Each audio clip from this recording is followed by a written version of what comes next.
पाक फौज का एक और बहादुर सपूत वतन की आन पर कुर्बान। दहशतगर्दों के खिलाफ जंग में मेजर बाबर खान शहीद। सिक्योरिटी फोर्सेस का योब के इलाके संबाजा में इंटेलिजेंस बेस्ड ऑपरेशन, फायरिंग के तबादले में 3 दहशतगर्द मारे गए। आईएसपीआर ने बताया हलाक दहशतगर्दों से असलहा, गोला बारूद और धमाका खेज मवाद बरामद हुआ। इलाके में दहशतगर्दों को खत्म करने के लिए सैनिटाइजेशन ऑपरेशन किया गया। फोर्सेस कौम के शाना बशाना बलूचिस्तान की अमन को सबोताज करने की कोशिशों को नाकाम बना देंगी। बहादुर सिपाहियों की कुर्बानियां फोर्सेस के आज़म को मजीद मजबूत करती हैं।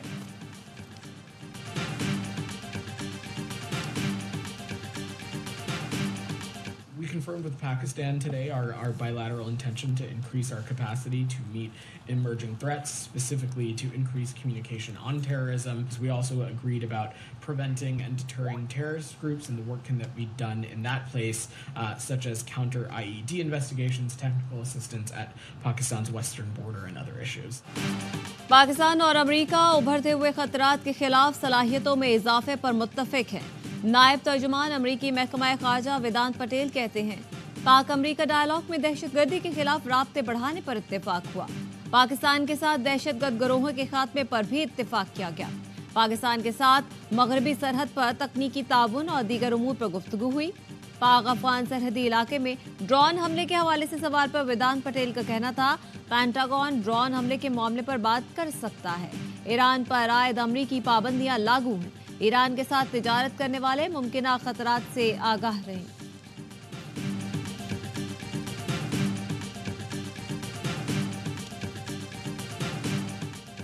कराची में वालिदैन का इकलौता बेटा डकैती मज़ाहमत पर जान से गया। जहां भाग निहाल अपने मामू अयास के साथ मेमार से वापस आ रहा था। मज़ाहमत पर निहाल ने फायरिंग करके डाकू को मार दिया। हलाक डाकू के साथी की फायरिंग से निहाल जहां भाग और अयास जख्मी हो गया। गश्त पर मामूर पुलिस एहलकारों से मुकाबले के बाद फरार डाकू मारा गया। जहां भाग निहाल यूनिवर्सिटी में 3rd सेमेस्टर का तालिब इल्म था।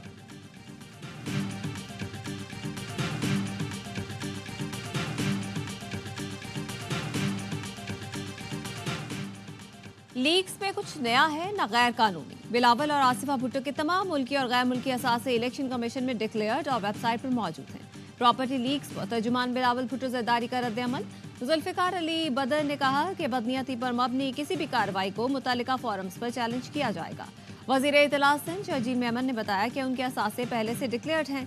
इलेक्शन कमीशन और टैक्स हुकाम के पास जमा मालूमात को सनसनीखेज बनाकर पेश किया जा रहा है।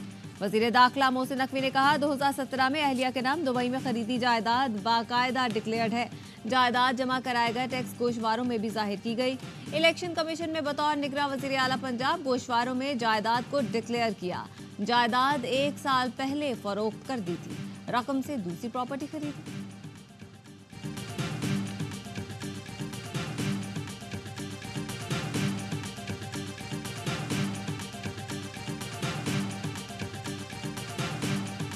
ये वही पुरानी लीग्स का तसलसल, इसमें एक मखसूस तबके को माइनस कर दिया गया है आइन और कानूनी ठेकेदारों को। इसमें बहुत सारे ईमानदार लोग हैं, 6 को 9, 9 को 6 करने वाले भी हैं। बाइफरकेशन कर दी ना आपने, सिलेक्टिव लोगों को डाल दिया, सिलेक्टिव लोगों को निकाल दिया। इस टाइमिंग पे एतराज है ना भाई, ये सब चीजें एक साथ क्यों हो रही? पाकिस्तान में आलमी सरमायाकारी के वक्त लीग्स आ जाती हैं। सेनेटर फैसल वावडा कहते हैं प्रॉपर्टी लीग्स भी पुरानी लीग्स का तसलसल है। प्रॉपर्टी डिक्लेयर्ड है तो फिर तनाज़ा क्यों खड़ा किया जा रहा है? फहरिस्त में ऐसे लोगों का नाम भी शामिल है जो ईमानदार हैं। पीटीआई के किसी फर्द का जिक्र नहीं। लीग्स के किरदारों का माजी ना भूलें। इन्हीं किरदारों ने हमारे इदारों के पैनाफ्लेक्स छाप कर तनकीद की थी। प्रॉपर्टी केस में मेरा नाम है, दुबई में मेरी प्रॉपर्टी डिक्लेयर्ड है। आज एक इदारे के खिलाफ पेंडोरास बॉक्स खोला गया। उम्मीद है शवाहिद भी रखे जाएंगे।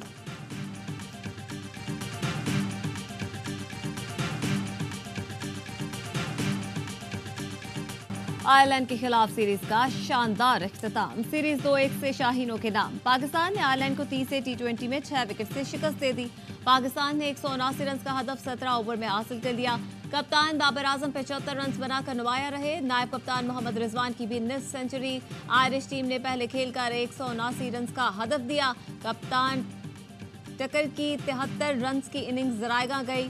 सिर्फ 14 रन देकर 3 विकेटें उड़ाने वाले Shaheen Afridi player of the match करार। कप्तान बाबर आजम ने कहा कि बॉलर्स ने आखिरी 10 ओवर्स में बेहतरीन कमबैक किया। आयरलैंड में पुरजोश तमाशाइयों की मौजूदगी में खेलने का मजा आया।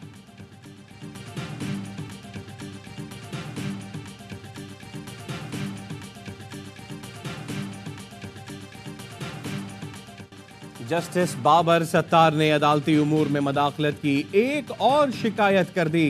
इस्लामाबाद हाई कोर्ट के चीफ जस्टिस आमिर फारूक को खत लिख दिया। जराए ने बताया जस्टिस बाबर ने लिखा, ऑडियो लीक्स केस में सिक्योरिटी एस्टैब्लिशमेंट के टॉप ऑफिशियल की तरफ से पैगाम मिला, पीछे हट जाओ। पैगाम दिया गया, सर्विलेंस तरीकाकार की स्क्रूटनी से पीछे हट जाऊं। मैंने इस तरह के धमकियां में ज़रबे पर कोई तवज्जो नहीं दी। मैंने ये नहीं समझा कि ऐसे पैगामों से इंसाफ को काफी नुकसान पहुंचने का खतरा है। पीटीए से मुतालिक मुकदमों में बदनीयती पर मबनी मुहिम धमकियां में ज़रबा मालूम होता है। ऑडियो लीक्स केस में खुफिया तहकीकाती इदारों, मुताल्लिका वजारतों, regulatory bodies, PTA, PEMRA, FIA, intelligence इदारे को अदालत ने नोटिस किए।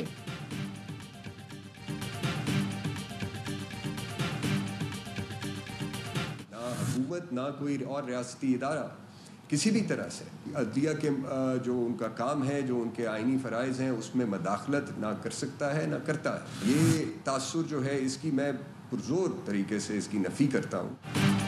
अटॉर्नी जनरल मंसूर उस्मान अवान ने अदलिया में मुदाखलत के तासुर की नफी कर दी। एक जज साहब ने chief justice Islamabad high court को खत लिखा, तासुर ऐसा गया कि केस का फैसला एक रुख पर कर दिया जाए। ऐसा बिल्कुल नहीं था। ये दरख्वास्त थी कि मुल्की दिफा के हवाले से सिविलियंस की ब्रीफिंग इन कैमरा कर दी जाए।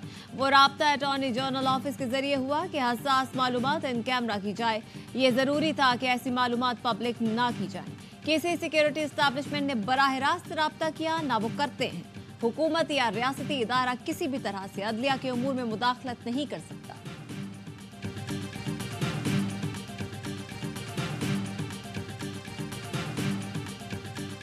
मैं तो सोशल मीडिया पे ये भी देख रहा था कि लोअर जुडिशरी के जजेस ने खत लिखा है चीफ जस्टिस को। उस पर भी बात होनी चाहिए कि उनको बाकायदा प्रेशराइज किया जाता है, बुला के उनको बाकायदा बड़ी सख्त जबान के अंदर कहा जाता है कि फलां केस में फलां फैसला करो। और ये तासुर सारा जो है सोशल मीडिया पे सारा दिन चलता है। किसी ने यह पैगाम नहीं दिया कि पीछे हट जाएं, सिर्फ इन कैमरा ब्रीफिंग का कहा गया था। कौमी सलामती की वजह से इन कैमरा ब्रीफिंग की दरखास्त की गई। अटॉर्नी जनरल की तरफ से पैगाम को सियाक व सबाक से हटकर मनफी खत लिख दिया जाता है। वज़ीर इत्तलात अता तारण की प्रेस कॉन्फ्रेंस, कहा कौमी सलामती पर सवाल उठाना मुनासिब नहीं। कौमी सलामती के मामलात को खतूत के जरिए उजागर नहीं करना चाहिए। वज़ीर कानून आज़म नज़ीर तारण ने कहा, खत के मंदरजात से तासुर दिया गया कि दिफाई इदारे अदलिया में मदाखलत करते हैं। केस को इन कैमरा करने का मकसद कुछ सिक्योरिटी इशूज भी होते हैं। हुकूमत और इदारों का मौक़िफ़ बयान करता हूँ कि एक आज़ाद अदलिया ही मुल्क को आगे लेकर जाती है।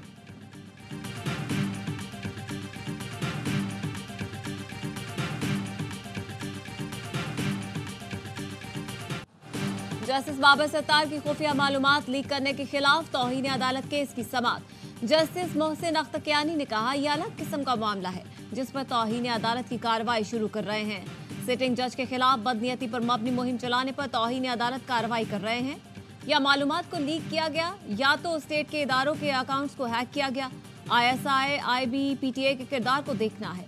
खौफनाक बात यह है, जज, उनकी फैमिली और बच्चों की मालूमात पब्लिक कर दी गई। क्या सिर्फ जजेस ने ही इस 5th जनरेशन वॉर का शिकार बनना है? इस्लामाबाद हाई कोर्ट ने attorney general office, FIA, IB, ISI को नोटिस जारी कर दिया। समाअत अगले हफ्ते तक मुलतवी। जस्टिस मोहसिन अख्तरकियानी के खिलाफ सोशल मीडिया मुहिम पर तौहीन अदालत केस की समाअत। मतीउल्लाह जान, तल्लत हुसैन, वकास मलिक और पैमरा को नोटिस जारी। सदर PFUJ अहमद हसन और अहमद बिलाल सूफी को बतौर मुआविन नोटिस।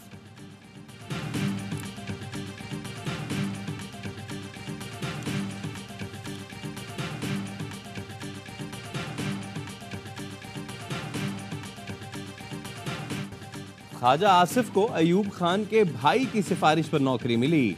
उन्होंने मेरे दादा का नाम लेकर जाती हमले किए। अपोजिशन लीडर उमर अयूब का जवाबी वार, कहा ख्वाजा आसिफ मुताले में कमजोर हैं। मार्शल लॉ सिकंदर मिर्जा ने लगाया था। ख्वाजा आसिफ रेहाना डार से शिकस्त की वजह से बदहवास है। बैरिस्टर गौहर ने वजीर दिफा को ऐवान से निकालने का मुतालबा कर दिया। साबिक स्पीकर कौमी असम्बली असद कैसर ने कहा, अगर कोई जोर जबरदस्ती करेगा तो हम उसकी बात नहीं मानते। 80 साला बुजुर्ग को बात करने का ढंग आना चाहिए। फवाद चौधरी का कहना था, तलखियां हुकूमत को कम करनी है, अपोजिशन को नहीं।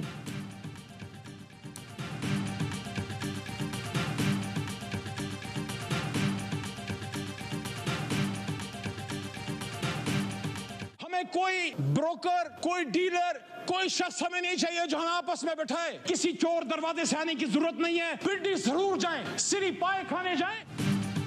पिंडी सिर्फ सिरी पाए खाने जाएं, चोर दरवाजे से ना आए। मुल्क को ठीक करना है तो हम लोगों को फैसले करने हैं। हमें साथ बिठाने के लिए किसी ब्रोकर, डीलर या किसी और शख्स की जरूरत नहीं। पीटीआई रहनुमा अली मोहम्मद खान की कौमी असम्बली में तकरीर, बोले कभी वजीर आजम को फांसी, कभी जलावतनी, कभी शहादत, माजी दोहराया जा रहा है। बानी पीटीआई 4 गोलियां खाकर अडयाला जेल में है। क्या अडयाला जेल ग्वांतानामो में है जहां पाकिस्तानी कवानीन नहीं चलते? तवक्को थी ये ऐवान अपने साबिक कायद के लिए खड़ा होगा।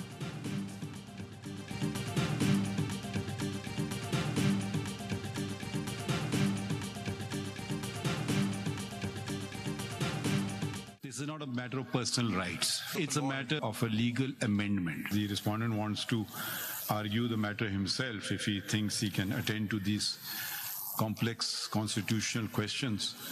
That's for him to decide and not for us to decide. We are allowing the request, but we would then you'll have to make arrangements for a video link facility, however you want to arrange it. नैब तरामीम करार देने के खिलाफ अपीलों की समाअत। Supreme court की विफाक पंजाब हुकूमत को बानी पीटीआई की वीडियो लिंक पर पेशी के इंतजामात की हिदायत। अदालती मावनत के लिए ख्वाजा हारिस को नोटिस, हुक्मनामा लिखवा दिया गया।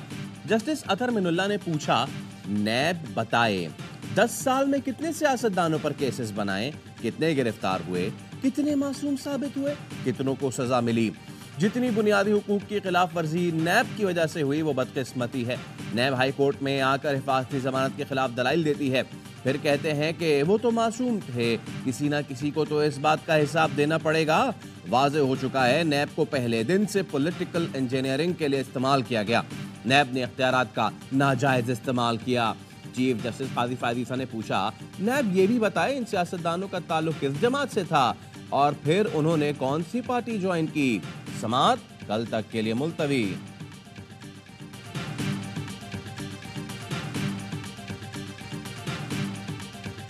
कश्मीर की हुकूमत ने बहुत रेस्ट्रेंट से काम लिया। बाज लोग थे इस बात को सोच के आए थे कि हमने तहरीक की आड़ में अमन अमान को तबाह करना है, मामलात को ख़राब करना है। इज्तिमाई काविशों के नतीजे में वो तहरीक है अब वो ख़त्म हो चुकी। आज़ाद कश्मीर में एहतजाज के दौरान जानी नुकसान पर अफसोस है। कुछ लोग सोच कर आए थे कि तहरीक की आड़ में अमन अमान तबाह करना है। वज़ीर आज़म शहबाज शरीफ की वफाकी काबीना इजलास में गुफ्तगू, चंद रोज में आज़ाद कश्मीर जाने का ऐलान। मुतालिबात की मंजूरी के बाद आज़ाद कश्मीर में एहतजाज और हड़ताल खत्म। दौरान एहतजाज जाँ बहक नौजवान की नमाज जनाजा रावला कोर्ट में अदा कर दी गई। अवामी एक्शन कमेटी ने मुश्तरका इजलास के बाद एलामिया जारी कर दिया। दौरान एहतजाज जाँ बहक 3 नौजवानों के कसास का मुतालबा। एलामिया में कहा गया है जाँ बहक अफराद को शहदाए तहरीक अवामी हुकूक के नाम से याद रखा जाएगा। तमाम मुकदमात खत्म और गिरफ्तार अफराद को रिहा करने पर इत्तेफाक।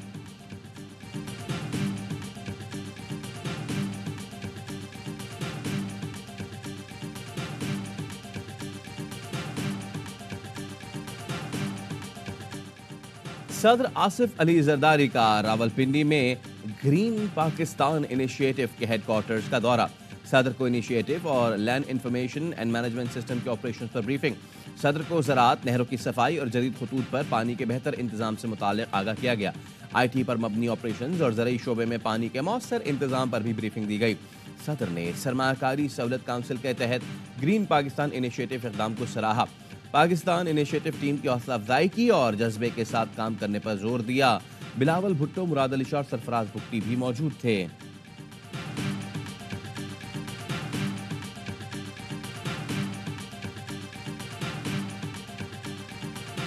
हुकूमत भी फॉर्म 47 की है, आवाम की राय की तो है ही नहीं। 45 पे तो हुकूमत बनी नहीं है, मुसल्लत किए गए हैं। जो एडहॉक सिस्टम पर कराची को चलाने का निज़ाम है अब ये खत्म होना चाहिए और कराची को उसका हक मिलना चाहिए। जाली मैंडेट को अवाम पर मुसल्लत कर दिया गया। पाकिस्तान में अवाम की राय के मुताबिक हुकूमत नहीं बनी। अमीर जमात इस्लामी हाफिज नईमुर रहमान कहते हैं एडहॉक सिस्टम पर कराची को चलाने का निज़ाम अब खत्म होना चाहिए। शहर को 1500 बसों की जरूरत है, ये 150 बसें लाकर बड़ा काम समझते हैं। ऐलानात के बावजूद सर्कुलर रेलवे नहीं बना कि इलेक्ट्रिक महंगी बिजली बना रहा है। नेशनल ग्रिड से कराची को बिजली देने का मुतालबा।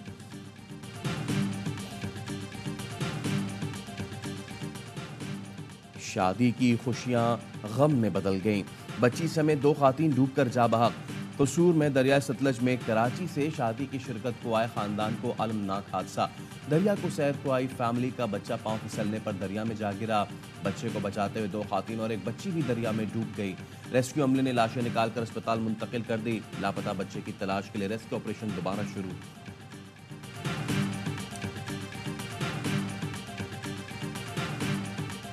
सरगोधा के इलाके फाजिल टाउन में घर में धमाका, मकान की छत गिर गई। मलबे तले दबकर 2 अफराद जाँ बहक, 4 जख्मी। 2 लाशों और 4 जख्मियों को मलबे से निकाल लिया गया। जख्मियों को डिस्ट्रिक्ट टीचिंग अस्पताल मुंतकिल कर दिया गया।